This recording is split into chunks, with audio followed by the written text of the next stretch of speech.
If you want to launch a co-op, Baltimore may be one of the best places in the U.S. to do it. That's according to Bloomberg Businessweek. That's because Baltimore has a strong cooperative ecosystem that includes a revolving loan fund, which was created to launch co-ops and help them grow. This cooperative ecosystem has proven resilient in weathering COVID-19. It was March of 2020. The pandemic dealt Joe Squared Pizzeria and Bar a death blow. It was kind of a big meeting. It was kind of like, okay, this is it. It felt very final. Felt very much like, the end of an era. After 15 years as a fixture in Baltimore's Station North neighborhood, co-owners Joe Edwardson and his mom, Kathy Palikoff, were forced to close their doors. I've only been here maybe 3 years, but it definitely feels like a special place. And so it was sad to kind of see it go. And yeah, I definitely did not think it'd be coming back. But they soon found hope. The former workers and owners began exploring worker ownership.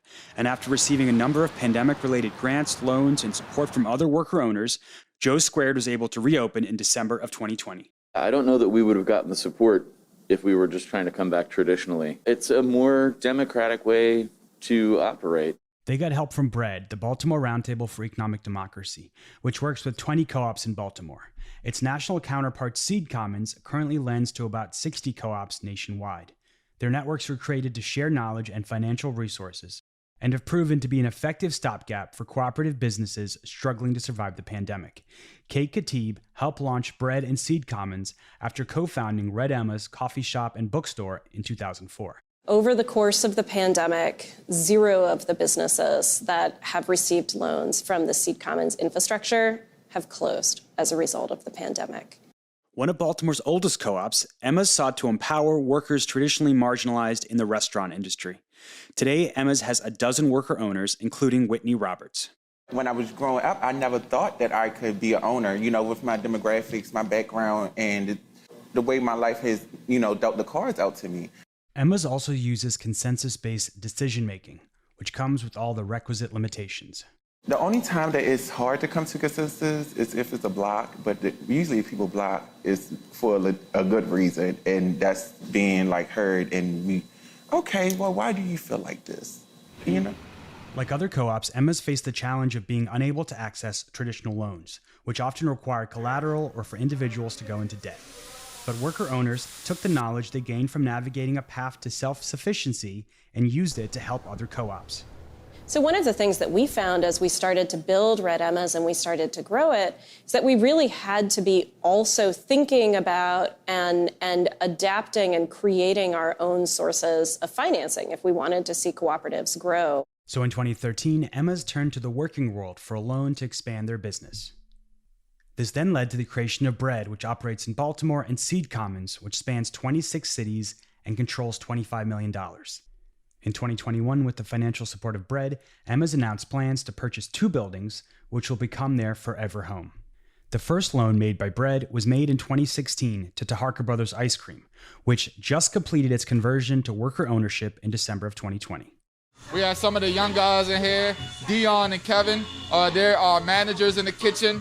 They help produce all the ice cream and help create a lot of the flavors. And we have flavor committees where the team can come up with a lot of different amazing flavors. Yeah, worker co-op, it changes the solution so much. It just giving the gratitude that the employees can actually feel ownership to know their hard work does not go unnoticed, and then it makes you want to do better for yourself, no matter whatever the obstacle is set around your surroundings. Working at a co-op won't make you wealthy overnight. Everyone always thinks it makes everyone rich. That's not the case. And it's often more demanding than a typical job. Everyone still has to work really hard to get what you think you deserve. Co-ops like the Harker Brothers offer employees profit sharing and other benefits that aren't offered by their competitors, which can put them at a disadvantage.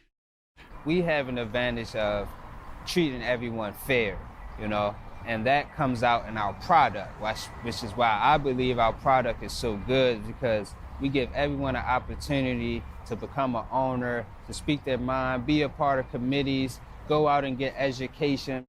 So when the pandemic brought hardship, the workers were ready to adapt. We lost 70% of all our accounts. We had to make a business pivot. We started our home delivery system, which kept the business alive. Without home deliveries, a lot of our guys would have lost their jobs. It wasn't easy to uproot their entire business model. It literally was just all hands on deck. All the owners are doing deliveries late at night, coming in the morning early to put all the paints up on the freezer, or just being able to give an extra hand with packing orders or giving assistance wherever it's needed. That the Harker Brothers survived a pandemic that laid ruin to so many other small businesses like theirs offers insight into a bigger trend. Although comprehensive data is not yet available, a survey of 140 co-ops across the country suggests that instead of simply closing down, co-ops were able to harness their collective decision-making to adapt their businesses and avoid layoffs. Despite their track record of success, co-ops face yet another major limitation. They aren't typically given the financial incentives reserved for large corporations like Amazon.